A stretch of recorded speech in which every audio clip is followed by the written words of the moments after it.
অনেক ক্যান্ডিডেটই কিন্তু তাদের প্রার্থিতা প্রত্যাহার করে নিয়েছে। তো একজন প্রার্থী হিসেবে এটা আমার জন্য অত্যন্ত বেদনাদায়ক। বাট একজন সাবেক ক্রিকেটার হিসেবে আমি মনে করি আমি ক্রিকেট মাঠে শেষ পর্যন্ত থাকতাম শত প্রতিবন্ধকতা সত্ত্বেও। এখনও কিন্তু অনেক প্রতিবন্ধকতা সত্ত্বেও আমি কিন্তু মাঠে কিন্তু রয়ে গেছি।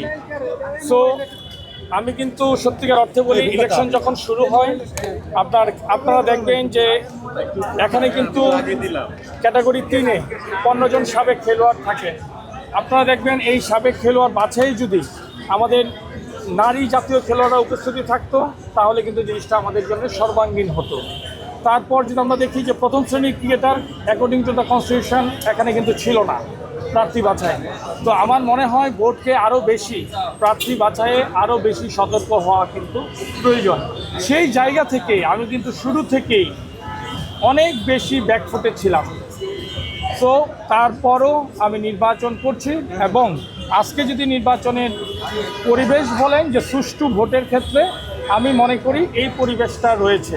আর যদি গ্রহণযোগ্যতার কথা বলেন তাহলে যেহেতু ক্যাটাগরি 1 এবং 2-এ প্রায় 70% প্রার্থিতা প্রত্যাহার হয়েছে, সেই ক্ষেত্রে এই নির্বাচনের গ্রহণযোগ্যতা নিয়ে কিন্তু জনমনে প্রশ্ন থাকবে। এটাই এখন পর্যন্ত আমার অবজারভেশন।